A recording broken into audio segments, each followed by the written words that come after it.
इथे कोणाला पोटावर उठलं जाणार नाही.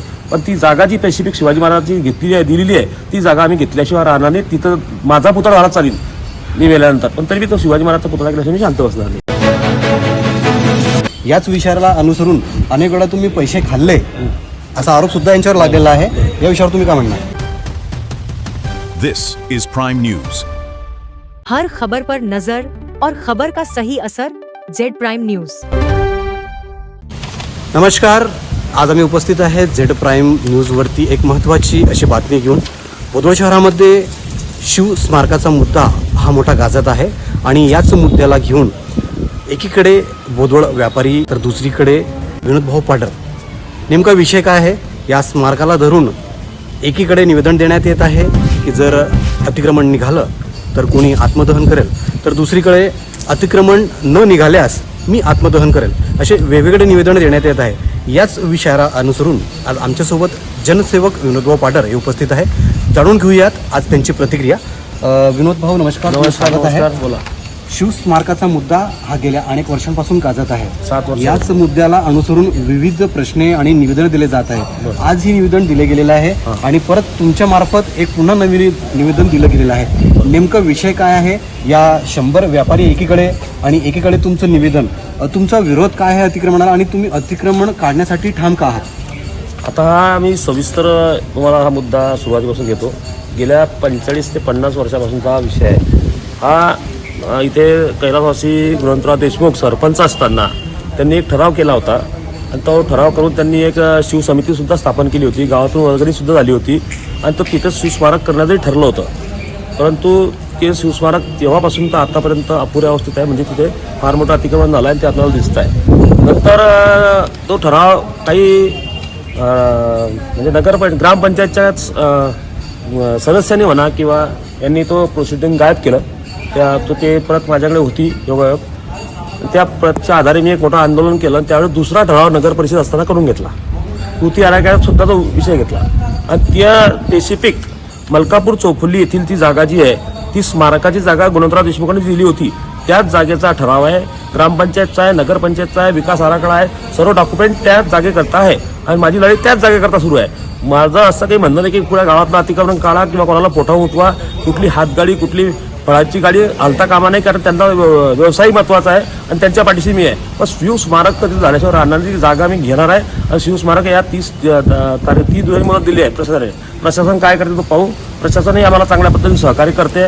ज्ञानेश्वर सपकाळे तहसीलदार साहेबांचाही सुद्धा सहकार्य चांगल्या पद्धतीचं आहे आणि या 30 दिवस झाल्यानंतर इथं चांगला अंतिम निर्णय घेतला जाईल. इथे कोणाला पोटावर उठलं जाणार नाही.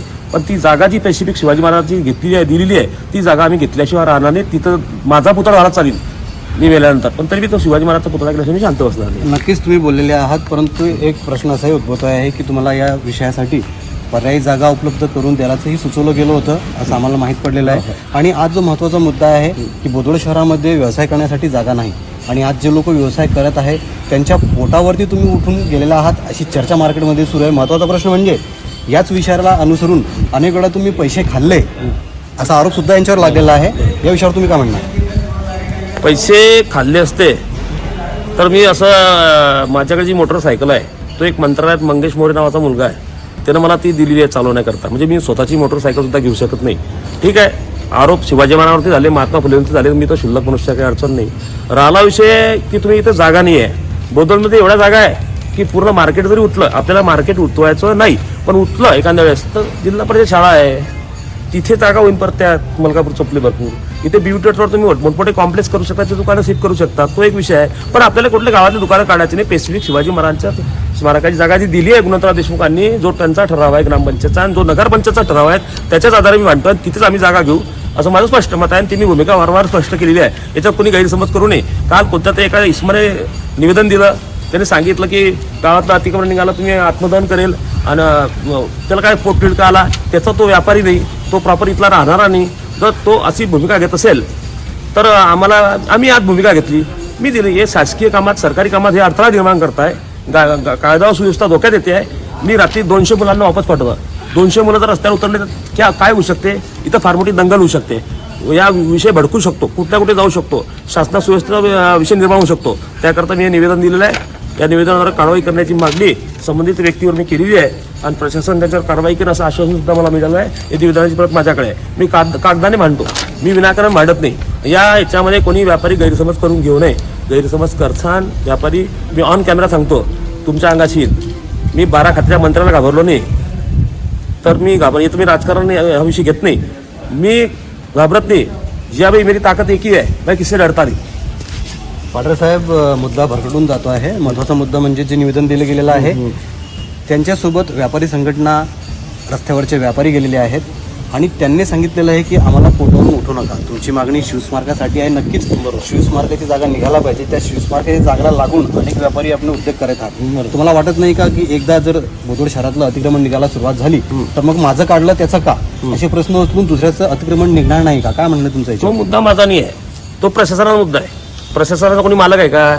तहसीलदाराचा कोणी मालक आहे का? तहसीलदाराला कोणी सांगू शकतो की नाही बाबा एवढं काढा तेवढं काढा. माझी मागणी शिवाजी महाराज स्मारकाची आहे. स्पेसिफिक 25,000 20,000 स्क्वेअर फूटची जागा मला तिथं पाहिजे आणि तो जो कृती आराखड्यात विकास आराखड्यात जो विषय घेतला त्याप्रमाणे पाहिजे. तिथं ठराव आहे, सर्व गोष्टी आहे आणि व्यापाऱ्यांनी तो त्यांच्याकडे जावं की बाबा विनोद पाटणची मागणी जर त्या स्पेसिफिक त्या जागेसाठी आहे तर आम्हाला नोटीस कशाला दिल्या, हे प्रश्न कोणाला विचारायला पाहिजे? व्यापाऱ्यांनी त्या संबंधित अधिकाऱ्याला विचारलं पाहिजे. माझा त्यात कारवल आहे. नक्कीच विनोदभाऊ पाटरे यांनी एक मागणी केलेली आहे आणि आज या त्यांच्या मुलाखती दरम्यान आपण ऐकलेलं आहे की त्यांची मागणी फक्त शिवस्मारक जागेपुरती आहे. अन्य कोणत्याही उद्योजकाला किंवा रस्त्यावरील व्यापार करणाऱ्यांना त्यांचा त्रास देण्याचा हेतू नाही आहे आणि याच मुद्द्याला अनुसरून त्यांनी आपली एक माहिती आपल्यासमोर सादर केलेली आहे. येणाऱ्या काळामध्ये नक्कीच प्रशासन यावर काय भूमिका घेते, अर्ज विरोधामध्ये देणे सुरू आहे. यांनी एक अर्ज दिलेला आहे. याकडे आता महत्त्वाची भूमिका ही प्रशासनावर अवलंबून आहे आणि येणाऱ्या या 30 तारखेपर्यंत प्रशासनाचा अंतिम निर्णयच आता शिवस्मारकाची जागा मोकळी होते किंवा परत या जागेवरती स्टे आणला जातो हे पाहणे महत्त्वाचं ठरणार आहे. एक महत्त्वाचा मुद्दा विनोदभाऊ पाटरे यांच्याकडून अजून विचारूया आपण. काय म्हणणार तुम्ही? आता काल जे इसमांनी निवेदन दिलं ते माझे मित्रच आहे. मी त्यांच्यापैकी माझी शत्रुणी आहे, परंतु ते त्या संबंधित व्यापाऱ्याचे मित्र आहे. त्यांना त्या 100 व्यापाऱ्यांना घेऊन पोटावर उठता त्याचं घेणं देणं नाही आहे. स्पेसिफिक ते त्यांचे मित्र आहे, ज्यांचे जे मोठे मोठे मासे आहे या बोदवड शहरातले मोठा व्यापारी आहे त्यांचे मित्र आहेत. त्यांच्या मित्राच्या आग्रहास्तव त्यांनी निवेदन दिलं, त्यामुळे मी निवेदन दिलं त्यांच्या विरोधात आणि प्रशासन कारवाई करेल.